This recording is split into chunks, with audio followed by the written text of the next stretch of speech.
హైదరాబాద్ లో జరగబోయే మనీ మంత్ర money manifestation classes కి ఇప్పుడే కాల్ చేసి రిజిస్టర్ అవ్వండి. నమస్తే, welcome back to Suman TV. నేను మీ సంజయ్. ఈరోజు మనతో పాటు ఉన్నారు motivational speaker and emotional wellness coach హరిత అక్కుల గారు. మ్యామ్తో మాట్లాడుకుని విషయాలు తెలుసుకుందాం. నమస్తే మ్యామ్. నమస్తే సంజయ్. మ్యామ్, భార్య భర్తల మధ్య గొడవలు అనేది కామన్. కాకపోతే కొన్ని సందర్భాల్లో ఏదైనా ఫంక్షన్స్లో కానీ, చుట్టాలు పెద్ద పెద్ద పార్టీస్లో కానీ, ఏదైనా మన నైబర్స్ అందరూ ఉన్న, రిలేటివ్స్ అందరూ ఉన్న ప్రదేశంలో భర్తని భార్య తక్కువ చేసి మాట్లాడుతూ ఉంటుంది. అసలు ఇది కరెక్ట్ అంటారా? ఒకవేళ అలా చేస్తే వాళ్ళ రిలేషన్షిప్స్ లో ఎలాంటి పాడే అవకాశాలు ఉన్నాయి? భార్య భర్తని తక్కువ చేసి చులకన చేసి మాట్లాడడం, అందరి ముందు తిట్టడం, అందరి ముందు అగౌరవపరచడం, ఇలాంటి సందర్భాలు అసలు ఎలాంటి పరిస్థితులకు దారి చేస్తుంది ఇలాంటి మాటలు? ముందు అసలు ఎందుకు చులకన చేస్తుందని ఒక్క 2 నిమిషాలు మాట్లాడదాం సంజయ్. ఎందుకు చులకన చేస్తుంది? రైట్, భర్త అయినా సరే, నేను 2 వైపులా కూడా చులకన చేసి నలుగురు ముందు మాట్లాడుతున్నారు అంటేనే బ్యాక్గ్రౌండ్ లో వాళ్ళ ఇంట్లో వాళ్ళు చెప్తుంది నడవట్లేదని. వాళ్ళ ఇంట్లో వాళ్ళు చెప్తుంది నడవట్లేదు. సపోజ్ భార్య భర్తకి ఏదో చెప్తుంది, భర్త పాపం చేశాడు ఓకే అనుకుందాం. ఎగ్జాంపుల్, ఒక కేసు. ఎంత చేసినా సాటిస్ఫై కాని వైఫ్ ఉంది. ఓకే, భర్త ఏం చేస్తాడు? నేను ఎలాగో దీన్ని ఏమీ మార్చలేను, నేను ఏం చేసినా దీనికి నచ్చను, కాబట్టి నేను నాలాగానే ఉంటా. సపోజ్ భర్త ఆ రేంజ్కి వెళ్ళిపోయాడు అనుకుందాం. నువ్వేమన్నా చేసుకోవే, నేను ఇట్లానే ఉంటా, నేను ఎంతే అని అనుకున్న భర్తలు, నువ్వు ఫంక్షన్ కాదు, పార్టీ కాదు, నువ్వు ఇంట్లో ఉండు, బయటికి వెళ్ళి ఎక్కడికన్నా హాలిడే కన్నా వెళ్ళు, వైఫ్ అండ్ హస్బెండ్స్, ఆ అమ్మాయి చులకన చేస్తానే ఉంటది, ఈయన పిచ్చలైట్ తీసుకుంటూనే ఉంటాడు. లేదా సపోజ్ అగ్రెసివ్ మనిషి అనుకో, ఇంటికి వచ్చినాక ఒక 2-3 వీప్ మీద బాస్తాడు. రైట్, అప్పుడు వీళ్ళు ఇంకో కేసులు ఏవో వేసుకుంటారు. ఇప్పుడు ఏం కేసులు తక్కువ లేవు కదా ఇటువైపు అటువైపు అని. జనరల్ గా ఏం జరుగుతుంది? ముందు ఎందుకు అక్కడ దాకా తెచ్చుకోవాలి మనం అంటా నేను. ఒకరు ఇన్సల్ట్ చేసేదాకా మనం ఎందుకు తెచ్చుకోవాలి? ఒకటి భార్యలు బాగా గుర్తుపెట్టుకోవాలి. నేను 2 వైపులా మాట్లాడుతున్నాను, అది అర్థం అవుతుంది వ్యూవర్స్ కి కూడా. భర్తల వైపు కూడా మాట్లాడతాను నేను. నలుగురు ముందు నా భర్తని నేను హేళన చేస్తే నన్ను నేను హేళన చేసుకున్నట్టే. అర్థమైందా? మళ్ళీ రిపీట్ చేస్తున్నాను. I repeat this, I'm so sorry women, కొంతమందికి నచ్చకపోవచ్చు, బట్ నలుగురిలో నా భర్తని నేను అవమానిస్తే నన్ను నేనే అవమానించుకున్నట్టే. ఎందుకంటే రేపు పొద్దున్న వాళ్ళు వెళ్ళి ఎక్కడికన్నా వెళ్ళి ఏం చెప్తారు? వీళ్ళ మొగుడు అంట తుస్సంట అదే చెప్పిందంట, something like this. Exactly.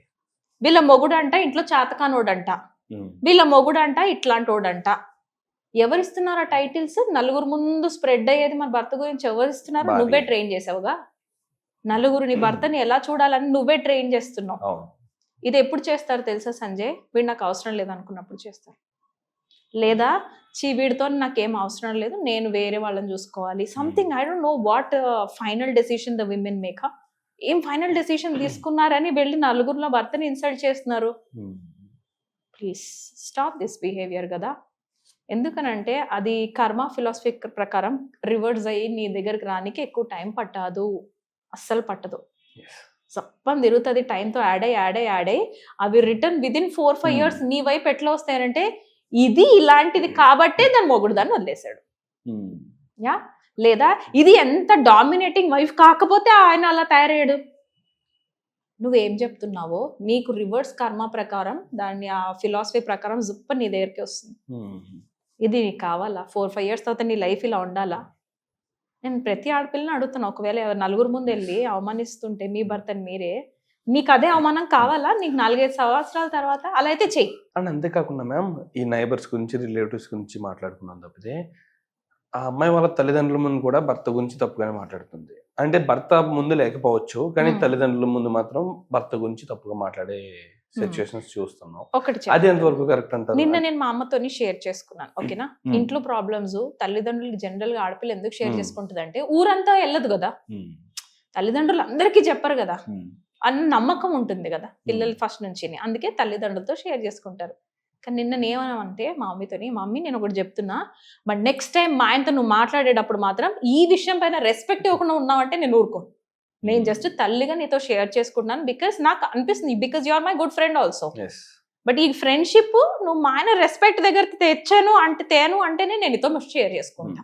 Yeah Wow. Then my mom said I'm promising, అయ్యో నేను ఎందుకంటే ఆయనని. Exactly so I'm warning here at the same time requesting. Exactly నువ్వు మా ఆయన్ని అగౌరవపరిచావు అంటే నేను నీకు మంది ఒక్కని ఇండైరెక్ట్ గా నేను చెప్తాను. ఎగ్జాక్ట్లీ ఇక్కడ భార్య భర్త గారు కూడా ఒకటి చూసుకోవాలి ఏంటంటే భార్య సొల్యూషన్ అడగాలి, Yeah. భర్త మీద కంప్లైంట్ కాదు. Yes. ఒకవేళ నిజంగా కంప్లైంట్ చేసినా సరే ఆ తల్లిదండ్రులు ఆ ప్రాబ్లమ్ సొల్యూషన్ చూపించాలి తప్పితే ఒకరిని కించపరిచి ఒకరిని తగ్గించో విధంగా మాట్లాడే పద్ధతి కాదంట. Yeah.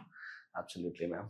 అయితే నీకు ఒకటి చెప్తాను సంజయ్, ఓకే నేను చాలా మంది కపుల్స్ లో ఇది కూడా చూసాను. Hmm. ఇది చాలా పెద్ద రీజన్ కపుల్స్ లో ఫైటింగ్ కి అంత రేంజ్ లో రెస్పెక్ట్ పోవడానికి. మెయిన్ థింగ్ ఏంటంటే ఒకరిది ఒకరు సెక్షువల్ డిజైర్స్ తీరట్లేదు.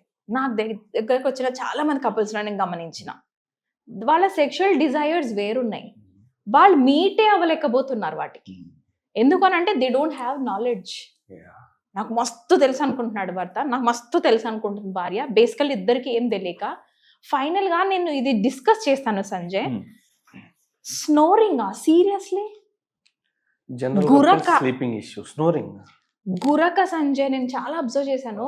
గురక వల్ల ఆడపిల్ల భర్త దగ్గర పడుకోకుండా భార్య వేరే బెడ్రూమ్ లో పడుకుంటుంది, లేదా నా స్లీప్ ఆమెకు డిస్టర్బెన్స్ కాబట్టి నేనే సోఫాలో పడుకుంటాను అని ఎప్పుడైతే ఇలా బయటకు వెళ్తారో నిజంగా స్నోరింగ్ వల్ల ఇలా విడిపోతున్నారు. మస్తు మామూలుగా కూడా కాదు సంజయ్. నేను అనుకునేది పెద్ద చిన్న ఇష్యూ ఏమో అని, బట్ నేను డీప్ గా స్టడీ చేసి ఫైండ్ అవుట్ చేసిన చాలా మంది, నేను ఇప్పటిదాకా కలిసిన 80% కపుల్స్ లో ఇదే ఇష్యూ. నువ్వు పక్క పక్కన పడుకోకపోతే ఒకరి నుంచి ఒకరికి బాండింగ్ ఎలా వస్తుంది? I'm not talking about sex here, but at least నీ అవసరం వాళ్ళకి, వాళ్ళ అవసరం నీకు. నువ్వు పిలిస్తే అందేంత దూరంలో నీ బెడ్ పైన ఎవరు లేకపోతే you're sleeping lonely in the night. మరి దీనికి సొల్యూషన్ ఎలా అంటారు? నేను అందుకే ఇక్కడ సొల్యూషన్ కూడా తీసుకొచ్చాను సంజయ్. అయ్యో స్నోర్ ప్లగ్స్ అని మనకి అమెజాన్, ఫ్లిప్కార్ట్ లలో దొరుకుతాయి. ఓకే, మీరు అలాంటి స్నోర్ ప్లగ్స్ పెట్టుకోండి చెవుల్లోకి, భార్యలు అయితే గాని. అవి పెట్టుకుంటే మీకు నాయిస్ క్యాన్సిలేషన్ అయ్యి మీకు ఏం వినబడదు గురక. Stay beside your man, sleep beside your man only. ఎక్కడికో వెళ్ళిపోకండి ఒక్క గురక వల్ల. అట్ ద సేమ్ టైం అబ్బాయిలకు కూడా జా బెల్ట్స్ ఉంటాయి. ఓకేనా, ఈ జా ఇట్లా నోరు ఓపెన్ అవటం వల్లే కదా గురక వస్తుంది. You can keep the belt here, ఇట్లా ఫిక్స్ చేసేది ఉంటుంది, అది ఉంటుంది. నెక్స్ట్ ఇది నోస్ కి ఉంటుంది యాంటీ స్నోరింగ్ డివైజెస్. ఇక్కడ పెట్టేసుకొని పడుకుంటే అక్కడ నుంచి గురక సౌండ్ బయటికి రాదు. ఈ చిన్న 2 ప్రోడక్ట్లు ఎంత ఉంటాయి సంజయ్? 1500 to maximum 2000. ఇలా పడుకుంటే బెటర్ కదా. 2000 గురించి వాళ్ళ జీవితాలను నాశనం చేసుకోవడం కన్నా ఇది చాలా better. Trust me, this is very better. Yeah, కానీ నిజంగా ఇది ఇంత పెద్ద సమస్య అని మీరు చెప్తే కానీ అర్థం కాదు. నిజంగా ఒక గురక కోసం ఒక ఇద్దరు జంట ఇలా విడిపోతారా అసలు? తర్వాత ఏమవుతుంది? బికాస్ వీళ్ళకి రెడీ ఉన్నప్పుడు ఆ పార్ట్నర్ దొరకడు, ఆ పార్ట్నర్ రెడీ ఉన్నప్పుడు ఈ అమ్మాయి దొరకట్లేదు. ఆ డిజైర్స్ ఎక్కడ తీరాలి? బయటికి పోతారు. బయటికి పోయారు, నువ్వు ఎవరితో మాట్లాడుతున్నావు, నువ్వు ఆమెతో ఎందుకు మాట్లాడుతున్నావు అని ఈమెకు డౌట్ స్టార్ట్ అవుతుంది. సేమ్ భర్తకు కూడా ఎవరేం తీసుకోరయ్యా ఈరోజు, నువ్వు ఆమె ఎవరితో మాట్లాడుతున్నావు, నీకు ఫోన్ ఎవరు చేశారని భర్త అనుమానం. ఎక్కడి నుంచి వస్తున్నాయి? అరే ఒక చోట షేర్ చేసుకోండి కదా స్పేస్ ని. కానీ మేము నిజంగా ఇది ఇంత పెద్ద సమస్యను అసలు అనుకోలేదు నేను. ఇది ఒక క్యాజువల్ థింగ్, అందరూ గురక పెడతారు, చాలా మంది ఇంట్లో ఉంటుంది కదా అనుకున్నాను తప్పితే ఈ గురక వల్ల ఇన్ని ప్రాబ్లమ్స్ వస్తున్నాయి అసలు. అంటే ఒక ఇండైరెక్ట్ ప్రాబ్లం ఇది, డైరెక్ట్ ఇదే ప్రాబ్లం అని ఎవరో చెప్పుకోవట్లా, దీని వల్ల ప్రాబ్లం క్రియేట్ అవుతుందని ఎవరికి తెలుసుకోవట్లా. And thank you ma'am, thank you very much. చాలా మంచి సొల్యూషన్ చెప్పారు, ఒక ప్రాబ్లం ఇది అని కూడా క్లారిటీ చెప్పారు ఇందులో. And thank you ma'am. Thank you Sanjay.